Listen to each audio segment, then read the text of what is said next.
لیکن یہ کہ اس وقت جو عالم عرب پر صورتحال پیدا ہو گئی اس میں ہمیں کیا کرنا چاہیے، پاکستان کے جو حالات ہیں ان میں کیا مشورے ہیں، اب میں ان چیزوں کے بارے میں آپ سے چند باتیں عرض کروں گا۔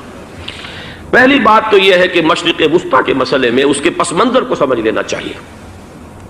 ہمارے بہت سے احباب جو ہیں وہ فوری طور پر وقتی صورتوں کو، جیسے کہ حالات و واقعات ہوتے ہیں، صرف انہی کے اعتبار سے رائے قائم کرتے ہیں، چیزوں کا پس منظر جو ہے نگاہوں کے سامنے رہنا چاہیے۔ اس صدی کا ایک مختصر سا نقشہ ذہن میں رکھیے۔ یہ 20ویں صدی کے آغاز کے وقت، جسے ہم پورا کہتے ہیں مڈل ایسٹ، بلکہ صرف مڈل ایسٹ نہیں، پورا شمالی افریقہ سلطنت عثمانیہ کا حصہ تھا، خلافت عثمانیہ۔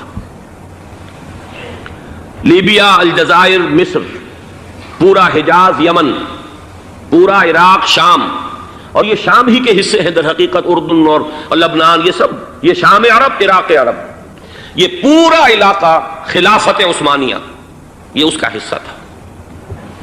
پہلی جنگ عظیم میں انگریزوں نے عربوں کو بغاوت پر آمادہ کیا، غداری پر آمادہ کیا، انہوں نے خلافت عثمانیہ کے خلاف بغاوت کی، بیج بوئے ان کے دلوں کے اندر نفرت کے، ابھارا انہیں کہ تم ترکوں کے غلام کیوں ہو، تمہیں خود حاکم ہونا چاہیے، تم کھڑے ہو جاؤ، ہم مدد کریں گے، تم بغاوت کرو، تم ان ترکوں کے خلاف ہماری مدد کرو، ہم تمہیں آزاد کر دیں گے، تم اپنے پاؤں پر خود کھڑے ہو جانا۔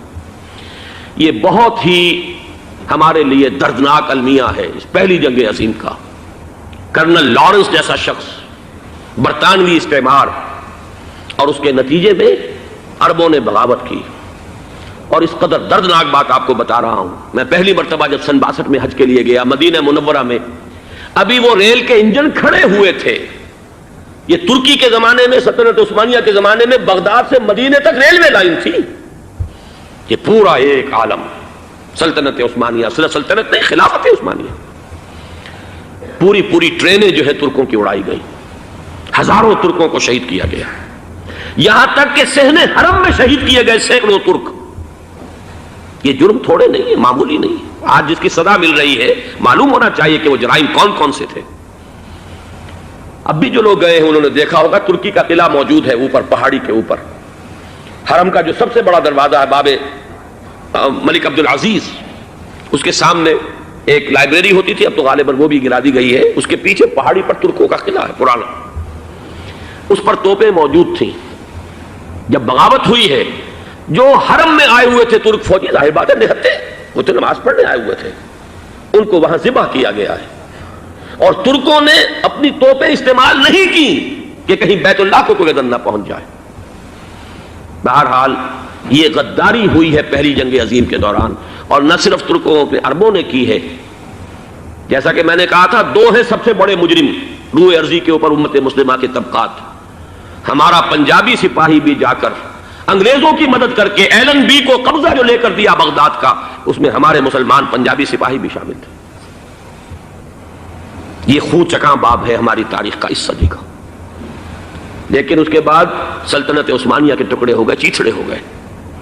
ایک انگریز نے لکھا ہے، یہ جملہ ذہن میں بجھا ہوا جملہ، کہ تاریخ میں یہ بات ثبت ہو جائے گی کہ ایک انگریز نے اس سلطنت کے ٹکڑے کر دیے کہ جو عمر فاروق نے قائم کی تھی رضی اللہ تعالیٰ عنہ۔ یہ پورا عالم، یہ تمام علاقہ کس نے فتح کیا تھا؟ یہ بات ہاتھ بدل گئے تھے، پھر ترک آ گئے، خلافت عثمانیوں کے پاس چلی گئی، لیکن یہ سلطنت تو حضرت عمر رضی اللہ تعالیٰ عنہ کے زمانے سے چلی آ رہی تھی۔ اس کو ایک انگریز کرنل نے، اور اس نے بغاوت میں آمادہ کر کے عربوں کو اور ترکوں کے پیٹھ میں چھرا گھپوا کر ان کے ذریعے سے اور ٹکڑے کر دیے۔ لیکن جب جنگ ختم ہوئی، اب انہوں نے کہا کہ اب ہمیں آزادی دیجیے، تو اب انہیں معلوم ہوا کہ غداروں کو دنیا میں کیا ملتا ہے۔ ٹکڑے کر دیے گئے۔ یہ حصہ عراق یہ انگریز کے پاس رہے گا، شام کا یہ علاقہ یہ فرانسیسیوں کے پاس رہے گا، مصر پر انگریزوں کا تسلط رہے گا، لیبیا اطالویوں کے پاس رہے گا، لے دے کر یہ جو علاقہ تھا حجاز، چونکہ وہاں کچھ تھا ہی نہیں، بوادن غیر ذی زرع، یہ عربوں کے پاس چھوڑ دیا گیا۔ اس وقت جو بادشاہ ہیں شاہ حسین اردن کے، ان کے دادا سب سے بڑے غدار وہی تھے، لہذا ان کو اس علاقے کی بادشاہت دے دی گئی۔ اس کے بعد نجد سے ایک تحریک اٹھی ہے، وہ سعودی جو خاندان ہے وہ نجد سے اٹھا ہے۔ نجد میں اس وقت کچھ بھی نہیں تھا، وہ تو صرف ریت کے تودے تھے اور کچھ بھی نہیں، لہذا ادھر کسی استعماری قوت کو دیکھنے کی ضرورت ہی نہیں تھی۔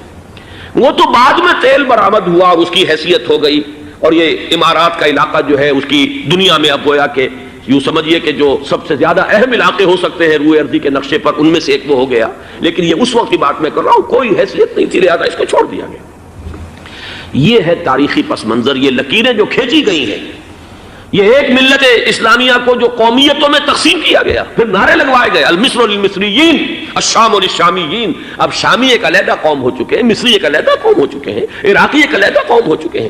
یہ ساری تقسیمیں استعمار کی پیدا کرنا ہے، اس کا کوئی تعلق اسلام کے ساتھ نہیں۔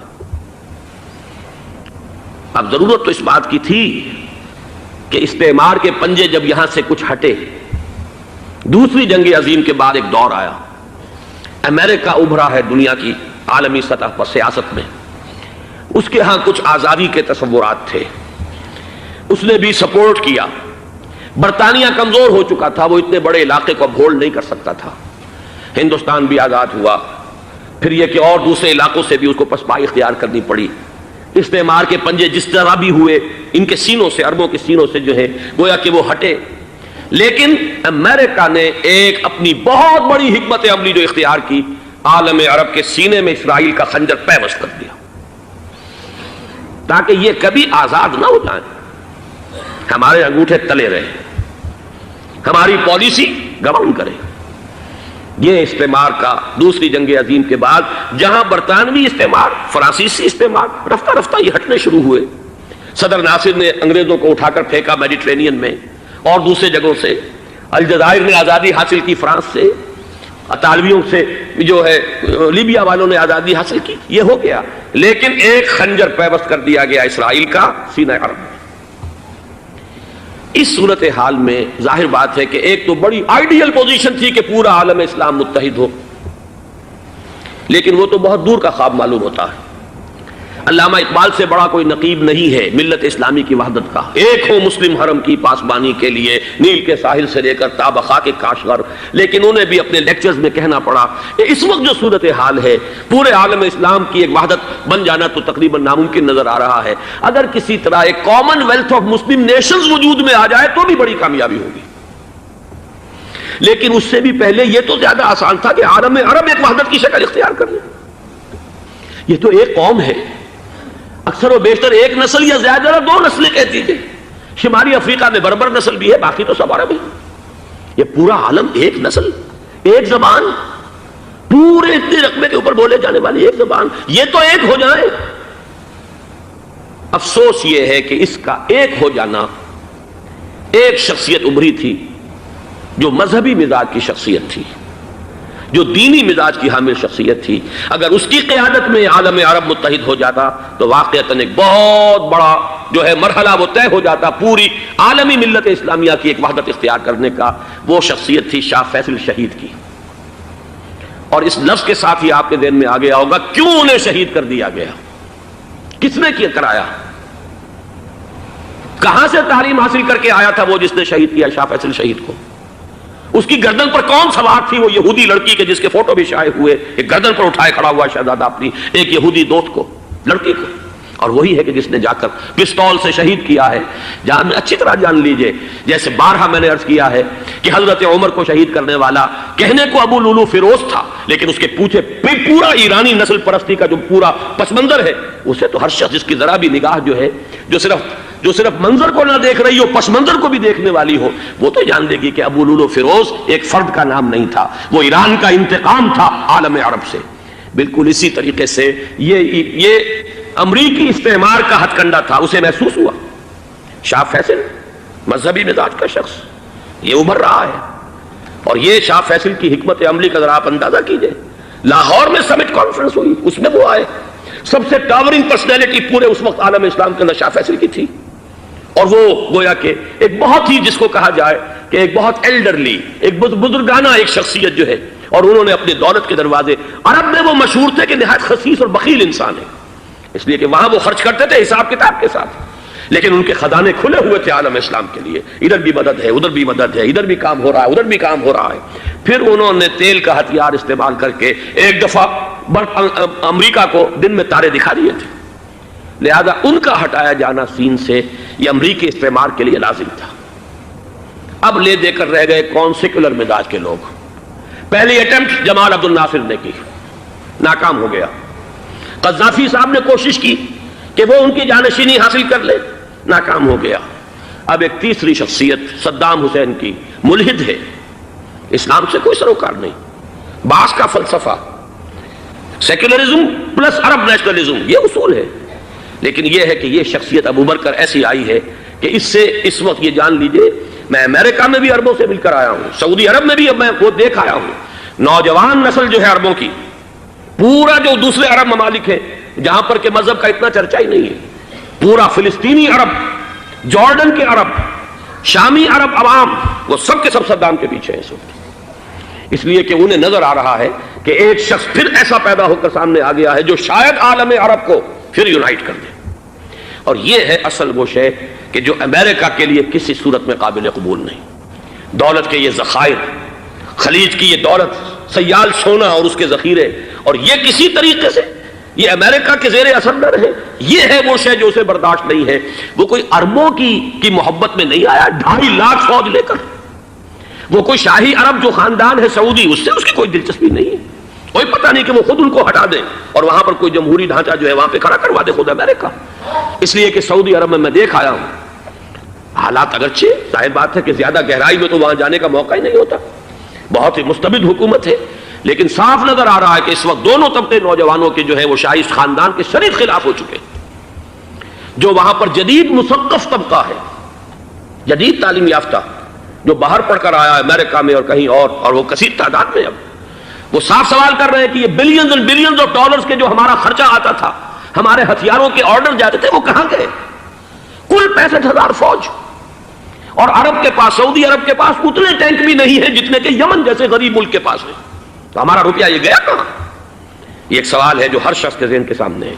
اب ہمیں اپنے معاملات کو خود سنبھالنا ہوگا۔ اسی طریقے سے جو مذہبی طبقہ ہے، اور وہاں ہے بڑی تعداد میں مذہبی طبقہ نوجوان جن میں بڑا جذبہ ہے، اور ان کا وہ جوش جہاد انہیں جہاد افغانستان تک لے کر آیا ہے۔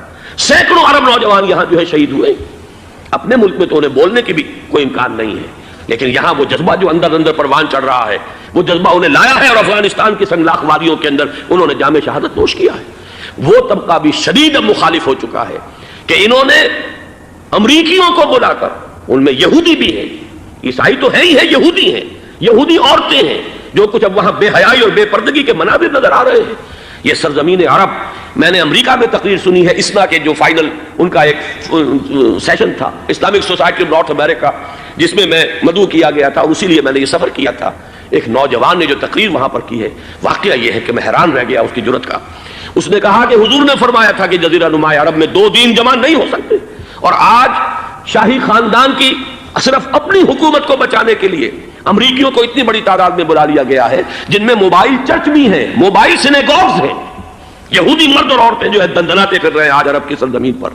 لہذا جو مذہبی طبقہ ہے وہ اس پر شدید رد عمل جو ہے اس کے اندر پایا جاتا ہے۔ یہ حالات ہیں جو میں آپ کے سامنے چاہتا تھا کہ رکھ دوں۔ یہ وہ شامت اعمال ہے۔ ایک طرف یہ کہ وہ شخصیت جو ہے صدام حسین کی، وہ کوئی پسندیدہ شخصیت نہیں، لیکن یہ کہ اس شخصیت کو تقویت دینے والے بھی تو یہی لوگ تھے۔ انہیں خطرہ تھا ایران کے انقلاب سے کہ کہیں اسی قسم کا کوئی انقلاب ہمارے ہاں نہ آ جائے، لہذا انقلاب ایران کو ایکسپورٹ نہ ہونے دے، اس لیے انہوں نے اسی صدام حسین کو بلینز اور بلینز آف ڈالرز کی مدد دی۔ آج وہی ہے، عربی کی تو ایک کہاوت بھی ہے، سم من کلبک، یا کو لوگ اپنے کتے کو کھلا پلا کے موٹا کرو، کسی روز تمہیں کو کاٹے گا۔ آج وہ تو انہیں کاٹ رہا، لیکن یہ کہ اس کا جو علاج تجویز ہوا ہے وہ انتہائی خوفناک ہے۔ 2.5 لاکھ امریکی، وہ استعمار کے پنجے جو بمشکل عالم عرب کے سینے سے جو گڑے ہوئے تھے اس استعمار نے، مشکل ہٹے تھے کہ ایک دم اب وہاں پر خبریں آ رہی ہیں، فرانسیسی بھی آ رہے ہیں، برطانوی بھی آ رہے ہیں، کہاں کہاں سے فوجیں آ رہی ہیں، اور وہاں پر 2.5 لاکھ تو صرف امریکن آرمی کا، اس میں تقریباً 1.5 لاکھ تو پہنچ چکی ہے۔ اور جو بھی ہوگا وہاں پر، جیسا کہ میں نے عرض کیا ہے، اس قدر خوفناک سین ہے۔ میں نے بہت سے حضرات واقف ہوں گے، کئی مرتبہ میں نے حوالہ دیا ہے مولانا سید حامد میاں رحمہ اللہ کا۔ انہوں نے ایک دفعہ مجھے بتایا تھا کہ احادیث میں جو قرب قیامت کے حالات و واقعات کی پیشن گوئیاں ہیں، ان میں یہ ہے کہ وہ جو آخری جنگ ہونی ہے جو کہ دجال کے خلاف ہوگی مسلمانوں کی، اور جس میں کہ حضرت مسیح علیہ السلام کا نزول ہوگا، جس کے سلسلے میں اس سے پہلے ایک جنگ ہوگی بہت خوفناک، بہت خوفناک۔ اور عجیب الفاظ ان کے یہ تھے کہ اس میں ایک طرف مسلمان اور عیسائی اور یہودی تینوں ہوں گے۔ یہ بات سمجھ میں نہیں آتی تھی کہ مسلمان اور یہودی ایک جگہ کیسے جمع ہو سکتے ہیں۔ آج وہ نقشہ نظر آ گیا۔ آج اسرائیل، امریکہ، سعودی عرب اب یہ ایک ہے، بلکہ چلتے آئیے مصر، اسرائیل، سعودی عرب اور جو بھی ان کے حواری ہیں وہ سب ایک صف میں کھڑے ہیں، اور ان کے اوپر سیادت کس کی ہے؟ امریکہ کی۔ وہ نقشہ آ گیا ہے۔ اور اس جنگ کے سلسلے میں مولانا حامد میاں رحمہ اللہ نے مجھے بتایا تھا کہ حدیث میں الفاظ آئے ہیں، اتنے لوگ ہلاک ہوں گے، اتنے لوگ ہلاک ہوں گے، اتنے لوگ ہلاک ہوں گے کہ ایک پرندہ سینکڑوں میل تک اڑتا ہوا چلا جائے گا اور اسے سوائے لاشوں کے اور کچھ نظر نہیں آئے گا۔ یہ نقشہ خاکم بدہن تلا ہوا ہے، کھڑا ہوا ہے۔ جو بھی ہوگا کیمیاوی جنگ، کیمیاوی وارفیئر، کیمیکل وارفیئر اور پھر ایٹمک وارفیئر، جس کی کھلی دھمکیاں دی جا چکی ہیں۔ کبھی کوریا کے بارے میں اندیشہ تھا کہ یہ درندے خدا کی دھرتی کو، کوریا کی غریب بستی کو ناگاساکی بنا کے چھوڑیں گے، ہیروشیما بنا کے چھوڑیں گے۔ آج وہ صورتحال جو ہے عالم عرب پر، heart of the Arab land, اس پر یہ صورتحال بالکل تلی کھڑی ہے۔ اس میں ہمیں کیا کرنا چاہیے؟ میں نے یہ چاہا کہ پورا پس منظر آپ کے سامنے ہو، صرف وقتی سا کوئی ایک نعرہ، وقتی سی کوئی ایک خبر، اس کے حوالے سے ایک جذبات کا معاملہ، پورا ایک پس منظر سامنے رکھیے۔ اب وہ آپ کو شاید میری باتیں جو ہیں وہ سمجھ میں آ جائیں۔ نمبر ایک، ہمیں کسی صورت اس جنگ میں امریکہ کے گھڑے کی مچھلی نہیں بننا چاہیے۔ امریکہ اسلام کے تحفظ کے لیے نہیں آیا، امریکہ حرمین کی حفاظت کے لیے نہیں آیا، امریکہ اپنے مفادات، عالمی مفادات کے تحفظ کے لیے آیا، اور زیادہ سے زیادہ آپ کہہ سکتے ہیں کہ وہ سعودی شاہی خاندان کی حفاظت کے لیے آیا۔ اور بڑا عمدہ مضمون چھپا تھا پچھلے، بلکہ ابھی تک تو وہ تازہ ہی ہے جب تک نیا نہیں آتا، ندا میں، جس کا عنوان تھا اربوں کا چھرا اور اربوں کا گدا۔ سارے پیسے بھی انہیں سے لے رہے ہیں۔ $12 بلین کا ایک چیک لے کر گیا جیمز بیکر۔ اندازہ تو کیجیے دنیا کہاں سے کہاں پہنچ گئی۔ میں حیرت ہوں کہ دنیا کیا سے کیا ہو جائے گی۔ 2 ماہ قبل اس کا تصور نہیں ہو سکتا تھا۔ اتنی بڑی قوت امریکہ کی، تباہ کن قوت، اور جمع ہو جائے گی عرب کے اندر۔ لیکن یہ کہ وہ کاسٹ بھی اربوں ہی کی ہوگی، انہی کا چھرا، انہی کا گلا۔ ہمیں کرنا یہ چاہیے، اللہ تعالی ہماری حکومت کو، ہمارے سیاستدانوں کو، ہمارے ذمہ دار لوگوں کو ہدایت دے، وہ امریکہ کے گھڑے کی مچھلی نہ بنے۔ اس کے تحفظ کے لیے یا شاہی خاندان کی حفاظت کے لیے بہت کچھ انہوں نے عیش کر لیے، کافی عیش کر لیے۔ باقی یہ کہ اب جو کچھ ہونا ہے وہ ہونا ہے۔ حرمین شریفین کو تو خود عرب کے لوگ کہتے ہیں کہ کوئی خطرہ نہیں ہے۔ سارا جھگڑا تو وہ تیل کی دولت کا ہے۔ وہ تیل کی دولت جو ہے وہ شمال مشرقی کونے کے اندر ہے۔ بلکہ یہ کہ جو رد عمل پیدا ہوا عالم اسلام میں اور سعودی عرب میں، خود اس کے مذہبی نوجوانوں میں امریکی فوجوں کی آمد کے خلاف اس کا جواب دیا گیا رابطہ عالم اسلامی کی طرف سے کہ یہ جو بھی جنگ کا محاذ ہے، جو فوجیں ہیں، یہ حرمین سے تو 1500 کلومیٹر دور ہیں، تو حرمین کو تو کوئی خطرہ نہیں ہے۔ خطرہ ہے امریکہ کے عالمی مفادات کو۔ آج آپ کو معلوم ہے دنیا 2 طبقوں میں بٹی ہوئی ہے، دی رچ اینڈ دی پور۔ یہ جو اقوام ہیں، جو 6-7 قومیں شمار ہوتی ہیں دنیا کی دولت مند قومیں، ان کے لیے خطرہ ہے کہ یہ اگر ہم ان کا جو سب سے بڑا ذریعہ ہے اس کا صنعت کا، یہ تیل، اگر اس کو کچھ ہو گیا تو ان کی سب کی اکانومی جو ہے وہ دم دھڑام سے زمین پر آ جائے گی، وہ بھی برابر ہو کر رہ جائیں گے دنیا کے دوسرے ملکوں کے۔ یہ اس کی حفاظت کے لیے آئے ہیں۔ ہمارے نوجوان کو آج میں سوچتا ہوں کاش کہ ہمیں معلوم ہو، ہمیں وہ تاریخ دہرانی نہیں چاہیے کہ ہم نے پہلی جنگ عظیم میں انگریزوں کے استعمار کے پنجے گڑوانے کے لیے اپنی جانیں دیں۔ پنجاب کا نوجوان، پنجاب کا مسلمان سپاہی بھی جا کر LNB کو قبضہ دلوانے کے اندر اور بغداد پر قبضہ کرانے میں اس کے تعاون کیا، اس کی مدد کی۔ کیا آج بھی وہی تاریخ اپنے آپ کو دہرائے گی؟ آج ہمارا فوجی جائے گا وہاں پر امریکہ کے تحفظ کے لیے، اس کے مفادات کے تحفظ کے لیے۔ پہلی بات یہ کہ یہ ہرگز نہیں ہونا چاہیے۔ ہونا کیا چاہیے؟ پہلی کوشش یہ ہو کہ یہ بین الاسلامی معاملہ بنے، مسلمان امت آئے، امریکی فوجیں جائیں، فرانسیسی جائیں، برطانوی جائیں۔ ہاں اس صورت میں کہتا ہوں پاکستان کا ایک ایک بچہ وہاں جائے اور اپنی جان قربان کر دے، اس لیے کہ یہ قرآن کا حکم ہے۔ وَإِن طَائِفَتَانِ مِنَ الْمُؤْمِنِينَ اقْتَتَلُوا فَأَصْلِحُوا بَيْنَهُمَا فَإِن بَغَتْ إِحْدَاهُمَا عَلَى الْأُخْرَى فَقَاتِلُوا الَّتِي تَبْغِي حَتَّى تَفِيءَ إِلَى أَمْرِ اللَّهِ فَإِن فَاءَتْ فَأَصْلِحُوا بَيْنَهُمَا بِالْعَدْلِ وَأَقْسِطُوا إِنَّ اللَّهَ يُحِبُّ الْمُقْسِطِينَ۔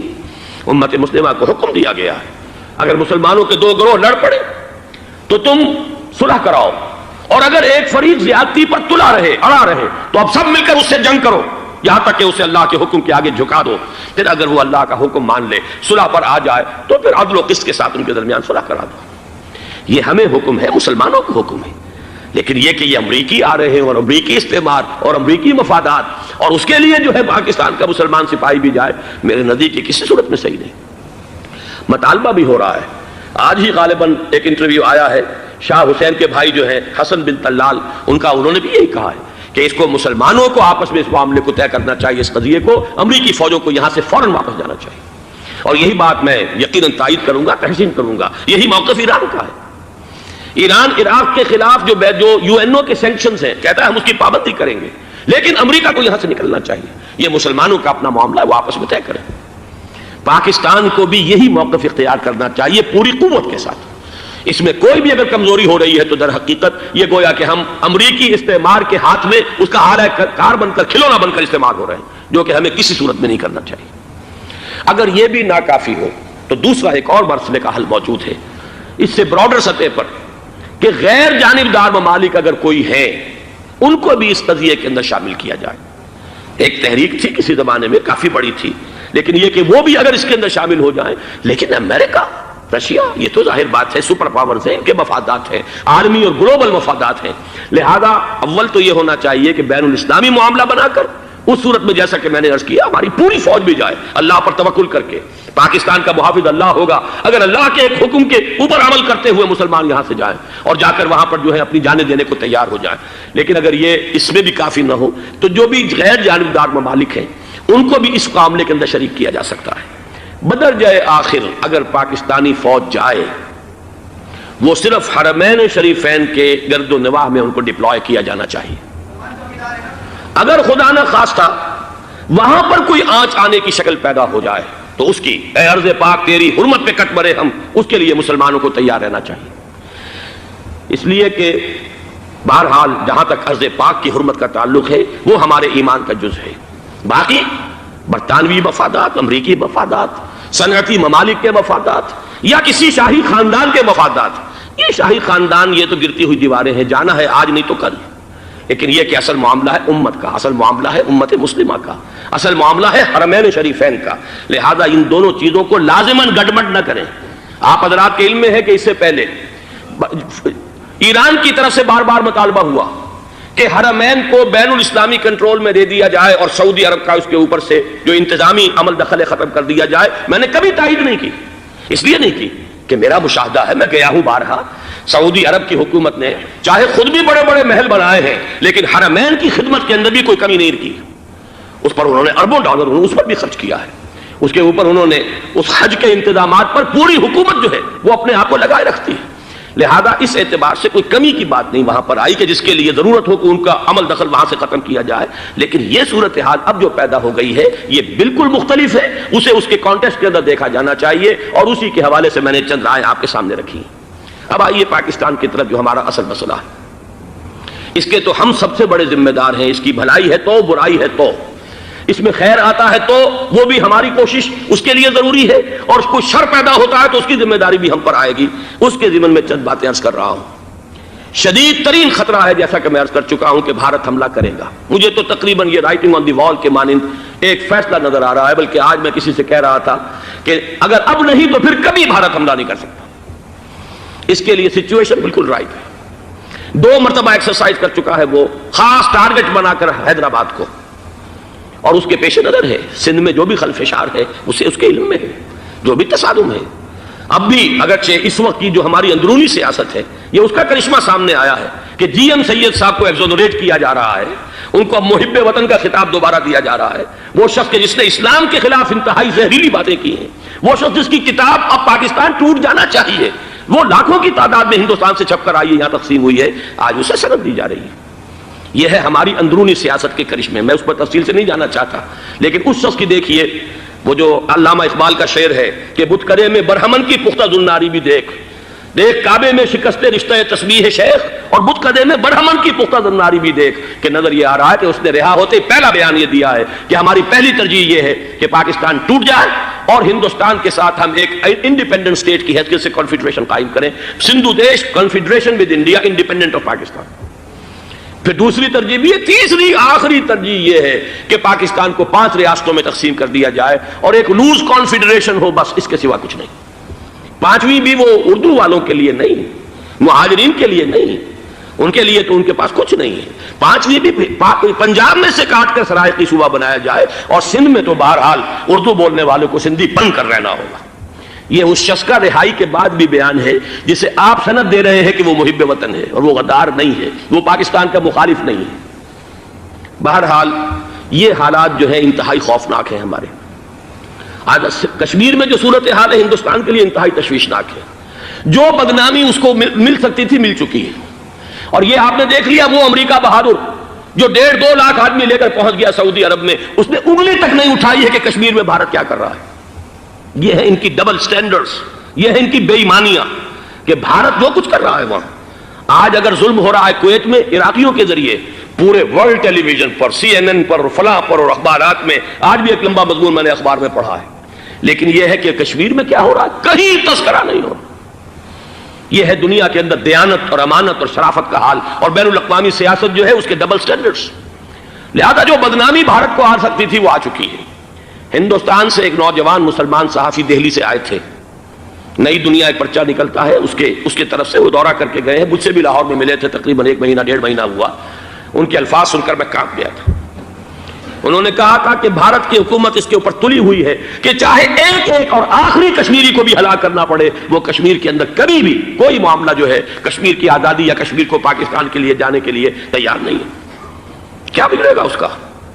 آپ سمجھیے کہ اگر 80-90 کروڑ قوم کی ایک قوم ہے، 1 کروڑ آدمی ختم کر دیں، ان کا دل تو جو ہے اس پہ دکھے گا نہیں۔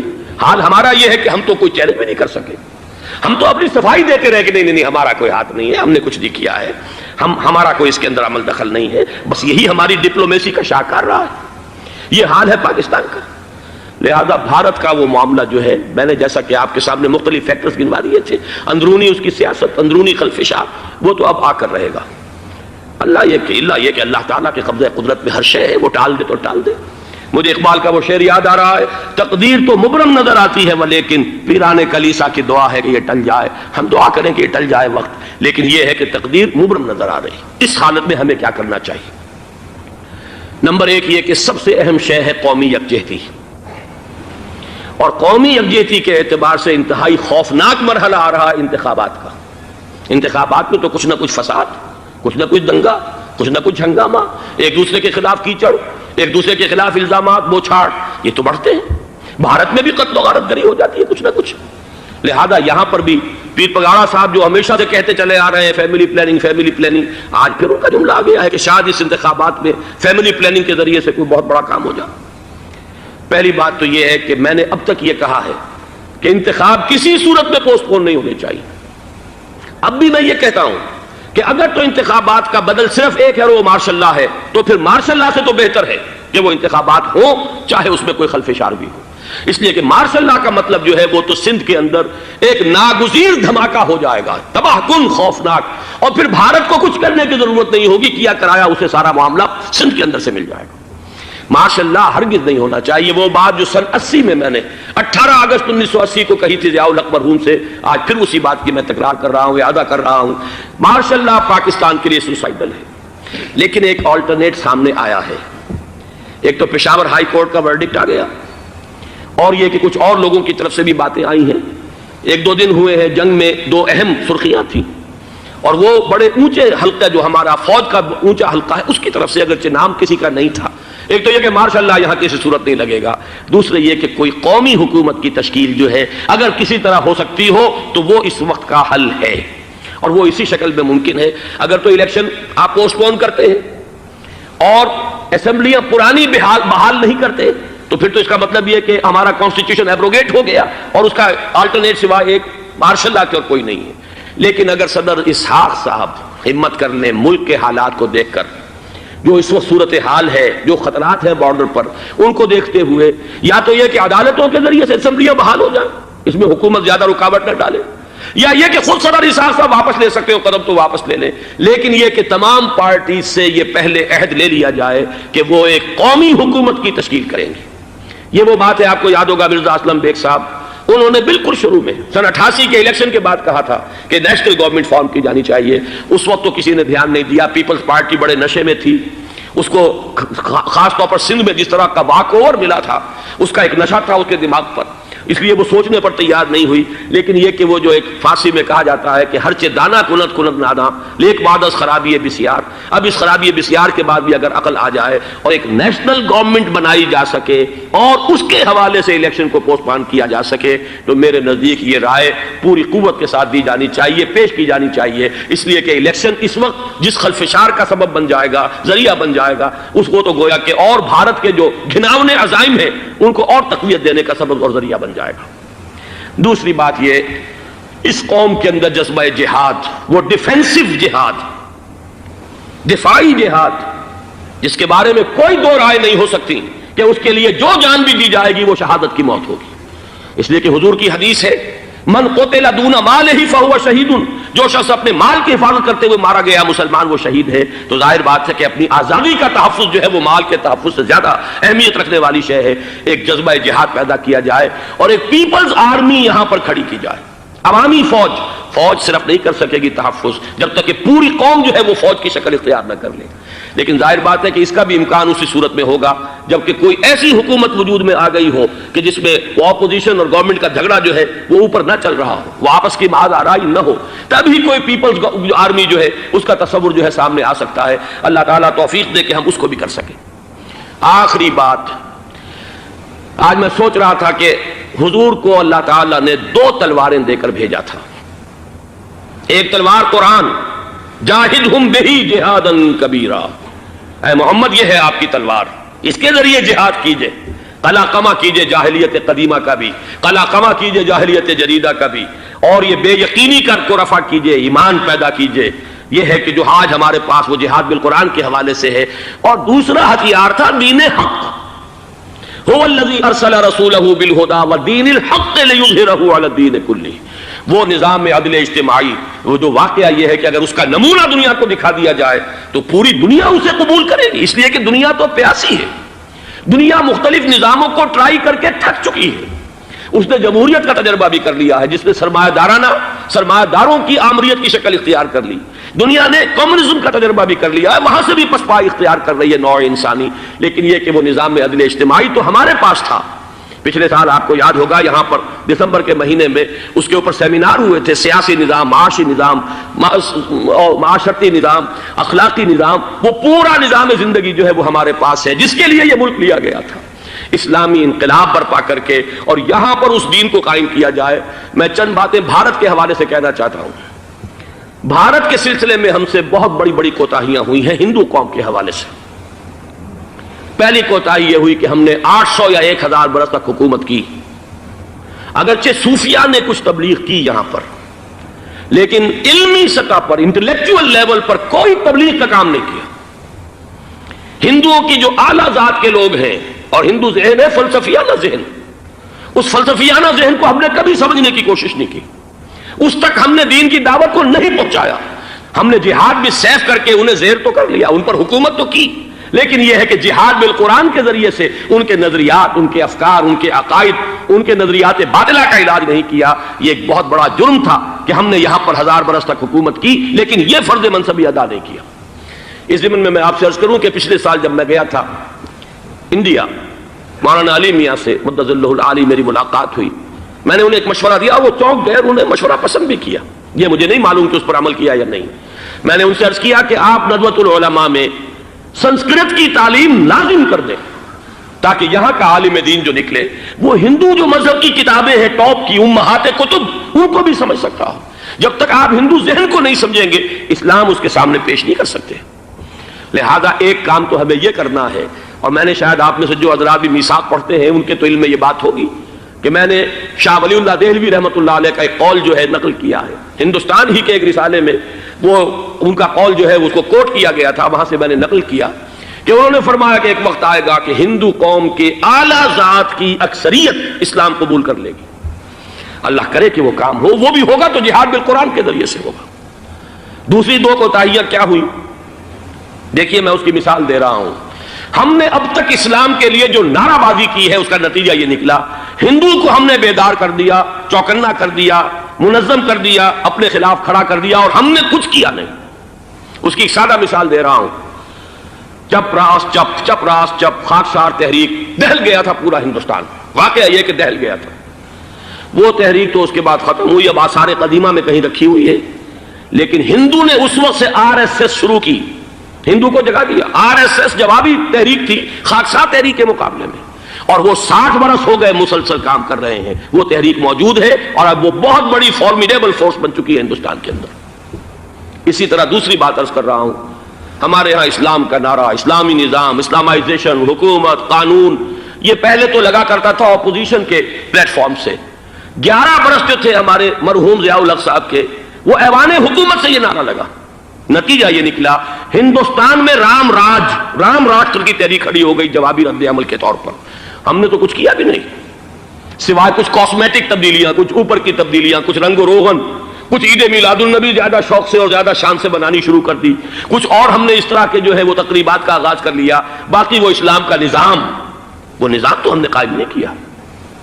میں نے جو حضرات واقف ہیں مجھ سے، انہیں یاد ہوگا یہ کہ میں سن 80 میں پہلی مرتبہ بھارت گیا تھا، پاکستان بننے کے بعد۔ سن 47 نومبر میں نے کراس کیا تھا، from east Punjab to west Punjab, Pakistan آیا، خون اور خاک آگ کے دریا عبور کر کے۔ 33 برس کے بعد میں گیا تھا واپس ہندوستان، پہلی مرتبہ سن 80 میں۔ واپس آ کے جو میں نے تقریر کی تھی اس کے چند چیزیں یاد ہوں گی بہت سے حضرات کو۔